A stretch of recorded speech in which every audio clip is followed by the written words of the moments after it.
Welcome to another episode of Providence Threads.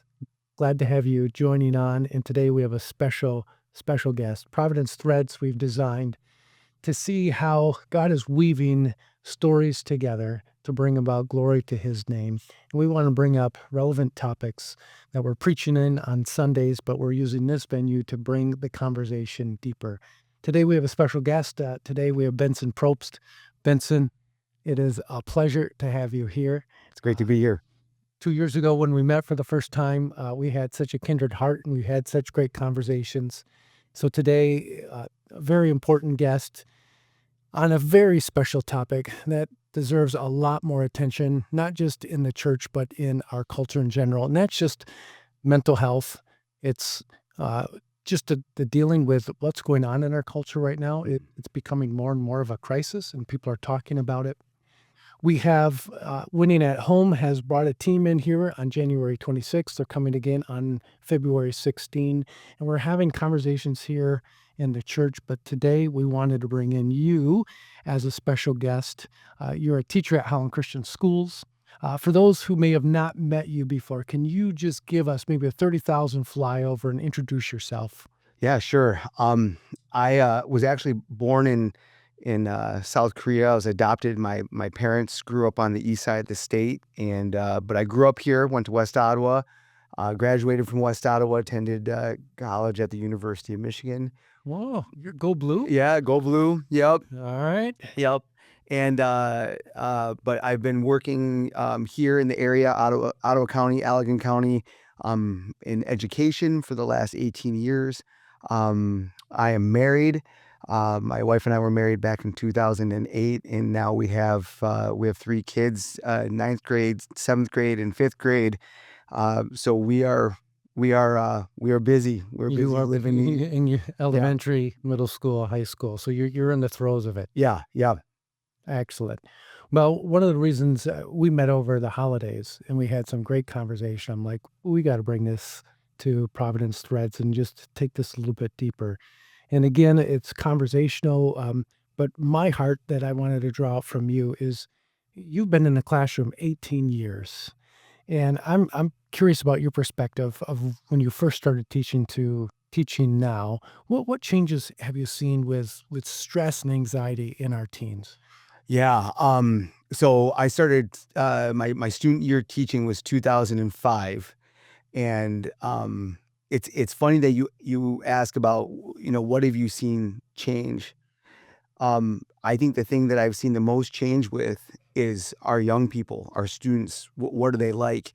Even I look at my career. If you break it up into parts, the part when I was working in Fenville, and then then I break that up into 3 different parts because I felt like in that time period, the nature of who I was teaching in terms of what made my students tick changed about 3 times when I was there. So, when you talk about, stress and anxiety, I think early on, what I felt kids were most stressed out by were actually very social, relational things, right? Face to face dealing with Yeah, real. this person drives me nuts, Uh-huh. right? I'm not getting along with my dad. I'm not getting along with my mom. I'm feeling kind of misunderstood by a living relationship, by a person that I actually share time and space with, right?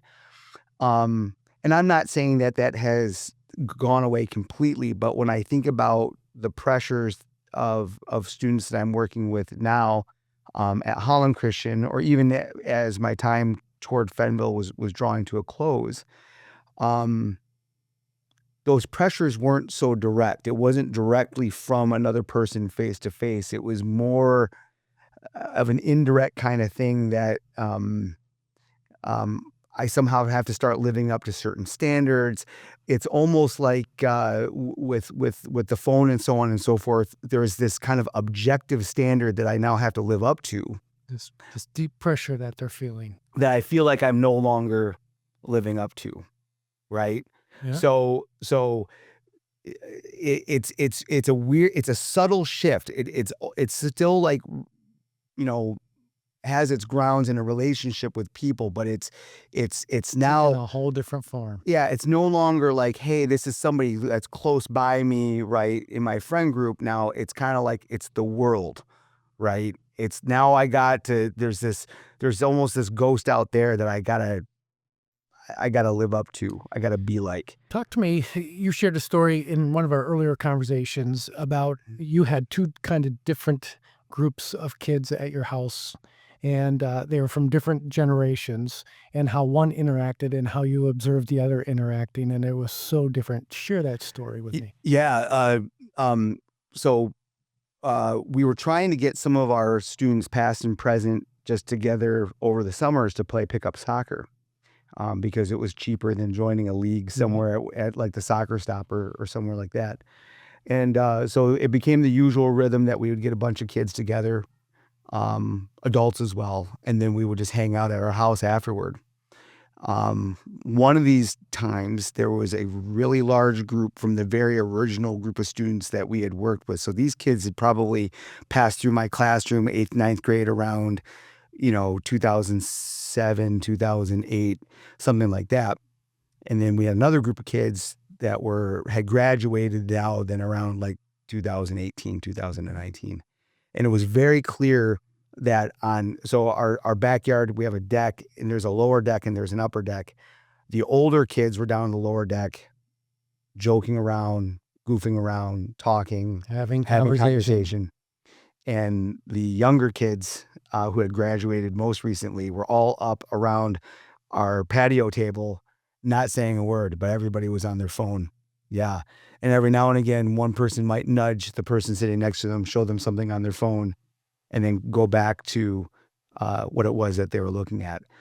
But I remember my wife and I were reflecting on that later after everybody left, and it was just just a stark picture of life before smartphones and then life after smartphones. Just even the way that we socialize and that we engage. Some of our conversation over the holidays was just about the pressure that you're seeing students carry. Can you describe some of that, what you see in the classroom and how that's played out? And as a teacher, how you're trying to navigate around those pressures? Yeah. I you I think that students have always needed encouragement and affirmation. But I think one of the things um, that I feel like has changed, whereas the pressure before was like the thing that was providing or causing the pressure in the student's life was very acute. They could put their finger on it very directly. Whereas now it's just kind of like this general kind of pressure that they're always feeling. And it's a complicated dynamic, but again, just from my observation, what it seems like is high expectation to perform or to become, Hmm. with lesser amounts of actual support or guidance on how to get there. And I don't know if that's coming from the fact that families have become so busy that it's harder for two working parents to constantly be providing that support. I don't know if it's as a result of the fact that the pace of life is so fast. I mean, even in my own life, I think about the rate at which information comes in for me and the amount of stuff that my wife and I need to keep track of. Yeah. We're trying to keep track of things through texts and emails and 5 or 7 different apps and so on and so forth. Um, it just seems like as things have sped up, and as our ability as people to kind of be grouped around common things has gone more away, and where now it's like, hey, if like, my goodness, if I go to McDonald's, I don't order from somebody else anymore. Oh, I know it. I'm on a kiosk, right? And I think if you take that kind of as like your image of maybe what kids are going through, it's like, hey, go out there and conquer the world. Go out there and perform. Like, You go figure it out yourself. be the best, yeah, be the best club athlete, go get that scholarship, right? Whatever it is that our young people might be feeling the pressure of. But the but their image of it is they're walking up to a faceless kiosk and Hmm. beginning to just punch a bunch of buttons around and hope that they can get the support that they need. I could see that being very bewildering and overwhelming. And of course, nobody really wants to admit that that they're feeling overwhelmed, Right. right? Because I think that's the other thing, maybe, I don't want to look weak. right? And especially if you look out there on Instagram and in the world of social media or whatever else these young people might be seeing, what's being projected is these are all people who have it figured out, Yeah. and they're not much older than me. And some of it's a little bit of an illusion because, right, to make all that happen, there's a lot of time and effort that goes into that. But of course, everybody's just seeing the highlight reel Well, these days, right? Everyone's just seeing the end product. And so, I had a group of college age students over to our house recently, and it was just like, it's been a long time since I've been in college. So tell me what it's like. yeah, We had about 25 students in our house, and about seven of them, as they're sharing their stories of what it's like to be their age and all this pressure they're feeling, were in tears right in front of their peers. And that just kind of blew me away because I was like, oh, that wouldn't have been me back then. But they were describing the pressure that they are feeling like, boy, I'm only 22, 23 years old, and I don't have the whole world figured out yet. And as I was listening to them, I was just trying to like, are they being serious? But they were being serious. And I'm like, I'm a lot older than you, and I don't have the world, but I wasn't feeling that pressure. Are you seeing that pressure even sink down into high school and middle school even further? yeah. Some of the things that really stick out in my mind from at least over the last few years is um, the pressure to really, y- you know, um, really good get extraordinary grades. Hmm. Um, Which is not a bad goal in itself, no, but that the pressure that's being heaped on to, I think what it is, yeah, you're right. You make a fair point. I think the desire for families or young people to want to perform well in school because it's an indicator of future success. It can um, open up doorways. I think though, if you take that and then you surround it with, and this is the thing that I'm incredibly impressed by, young people that I'm working with right now, they will be taking multiple AP classes. yeah, They will be working on scholarship applications. They will be working. They will be attending things with their family. But then sports, on top of that, they might be club, playing a school sport a club sport. and a club sport at the same time and working. And I think back to when I was a senior in high school and I just was holding down a part-time job trying to handle the course load that I had and maybe not even being in my sports season yet, which was just a school sports season, not even a club sports season in addition to that. If you count that up, that's like seven different things that these young people are doing involved with or that are competing for their time. And they're all trying to be excellent at those things. They're trying to be excellent for their families, excellent at work, excellent in school, excellent for their club sport, school sport. And I think it's impressive. It's incredibly impressive, but I have no idea how exhausting They, that must be just day in and day out, week in and week out. And and can you give these young people the permission to say it's okay to slow down or yeah. not feel like you need to be perfect at all of these things? How are you bringing that into your classroom to kind of have those conversations or to kind of really hear the students' hearts? What are you doing? Yeah, I think I'm curious by nature. I really enjoy meeting people. I think that the relationship building with the people that you have in your classroom is really important. That's just one thing that I've learned in the course of my career. It's just really I don't think I had necessarily thought that at the very beginning, but over time it very much has developed as something that's critical to the role. So when you're just going around the room checking with students on the things that you're asking them to do, part of that is say, hey, can I help you with the assignment? How are things going? But then that can quickly turn into, hey, what are some other things that you guys got going on today? Right. And then slowly over time, as the semester builds, you get a chance to hear what's going on with people. And then, so I think some of it, and this is kind of what was come back to my ear, just from students and parents as well, is just a listening ear. Mm-hmm. I think listening is something that's always been really important, but I think I've been blown away by how much a listening ear seems to be appreciated Mm-hmm. by by our younger generation.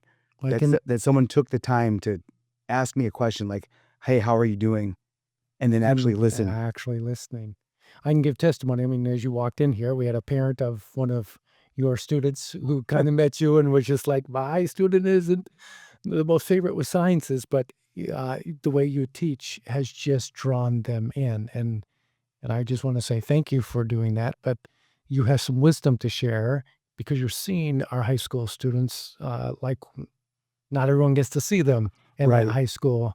And that's why I wanted to draw some of that out. Like, how, as adults, can we be more attentive, more curious to really see what's going on in the lives of our young people?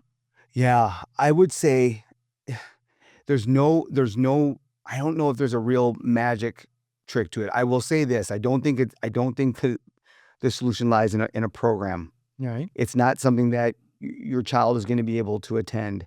I think it's the one very hardest thing that maybe any human anywhere on the face of the planet has a hard time doing, and that's slowing down and just taking the time to say, "Hey, you know what? We're just gonna be here together right now," right? Yep. No distractions. Let's just go get a cup of coffee. Let's make some tasty treats, right? And Yep. just sit and talk. Um, And that's something you and I've shared too. Like, because some people could say, "Oh, you're a teacher. No, that's a piece of cake," right? But you have pressure in academics too to meet certain levels, and I mean, so it's not just a piece of cake for you, but there is that intentionality of like, how do we make this fit in our day? And oh, sure. I think you brought any teacher in here. I think one of the biggest pressures the teachers feel is, there's a curriculum that needs to be taught. There's lessons that need to be taught. The sands of time are always moving against you, Mhm. right? So, I think every teacher feels a very strong sense of dedication and purpose toward that. And so yeah, just to try to find these moments too, where you can just be like, hey, what's going on, in the lives of the students is important. And actually, if I could, my wife and I, when we were back in Fenville, so brand new in Fenville, and at that time I was working with 8th graders, but all these stories would come up naturally in the classroom Yep. about different things that kids were going through. And 8th graders, by the time kids are 8th graders, they are aware enough to know about what's going on in their lives. They might not be at the age where they have the agency to deal with them, right? Take Yep. them into their own hands. So part of the part so we started trying to do things with students after school to try to allow for time for those conversations to be had, because if you did that in the classroom, you would never get anything done, Mhm. right? So I only bring that up to say just the importance of, like, what are some things that the older generation can do.